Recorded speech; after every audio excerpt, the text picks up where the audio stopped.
Arman Tsarukyan reacts to getting snubbed by the UFC again, following the company's announcement of Paddy Pimblett and Justin Gaethje fighting for the interim lightweight championship in January. After his dominant victory over Dan Hooker, the #1 ranked contender at 155 should have guaranteed himself a shot at Topuria's belt. That is, of course, if we assess the situation based on merit, but commercial success and general fan appeal are factors far more important to the brass than who's most deserving of certain things strictly from a competitive standpoint, so here we are.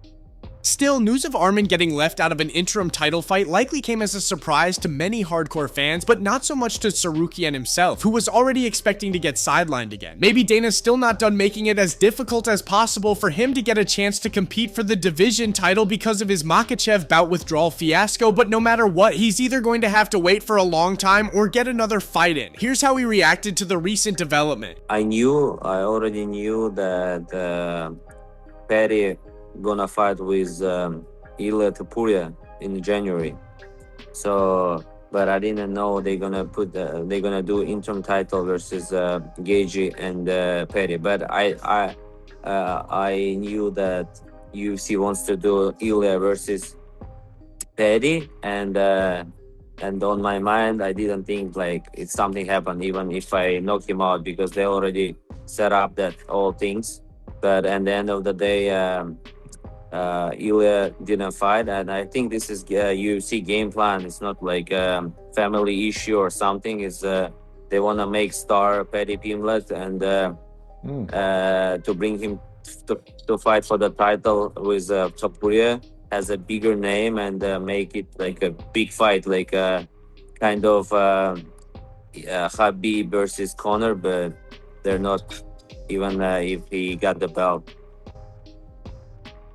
Michael Bisping and Paul Felder comment on Volkanovski versus Lopez 2 announcement, with Lerone Murphy getting left out a title fight again. The pattern seems to be continuing here, and we got the same situation at featherweight as at lightweight as it relates to the recently finalized title fight matchups. Even after knocking out Aaron Pico via spinning elbow and maintaining his undefeated record, Dana and the matchmakers didn't think him worthy to get a shot, and they chose Diego Lopez, who has already fought the champ and lost to him.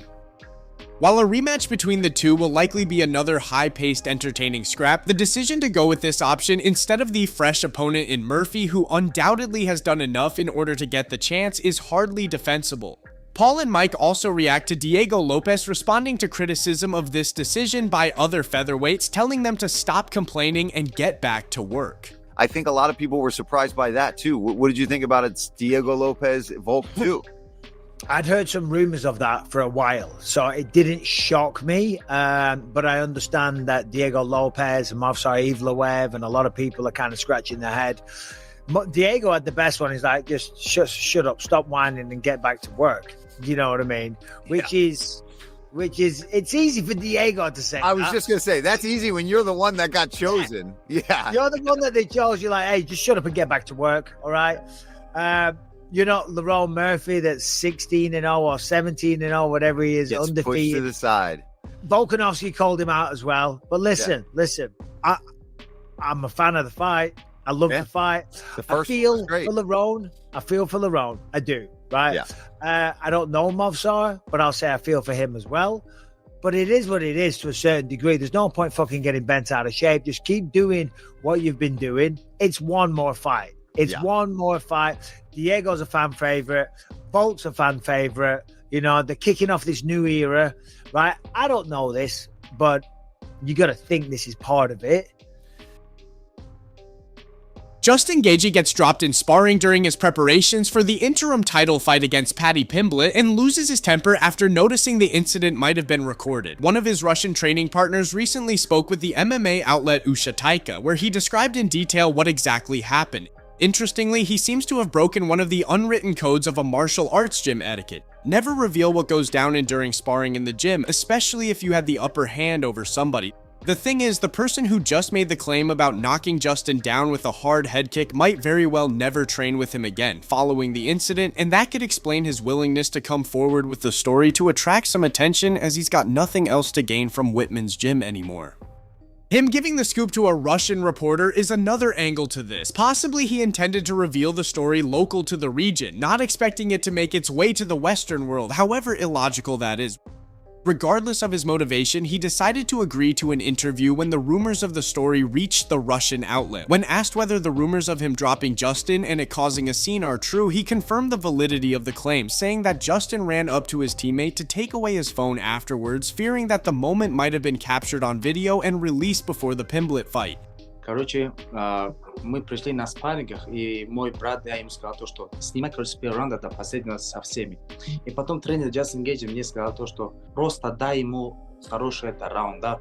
И мы оба как бы уставшие были, и просто как бы на характер и на кайф, да. Потом я его как бы раз ногой бросил, и получилось очень хорошо. После этого я вышел, он пошел к моему брату, говорит то, что дай мне телефон. Потом я говорю, что Джастин, ты думаешь, то, что я это буду выкладывать? Я ему говорю то, что серьезно, у тебя на кону будет, не делай это никогда. Нет, он вот такой как бы...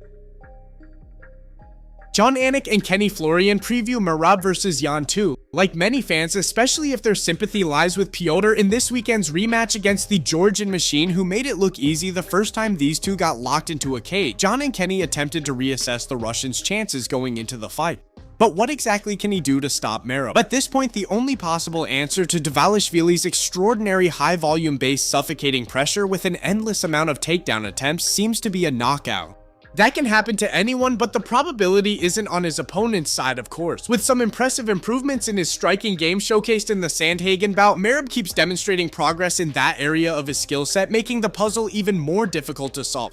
Still, there's a lot on the line for him with each outing, and despite the relative ease with which he defeated Jan in the first fight, the degree of danger he'll be presenting to him on Saturday is not something to write off, and he knows that. Here's what Jon and Kenny think about the rematch. Merab got a lot of things done in the striking realm. There's no doubt about it.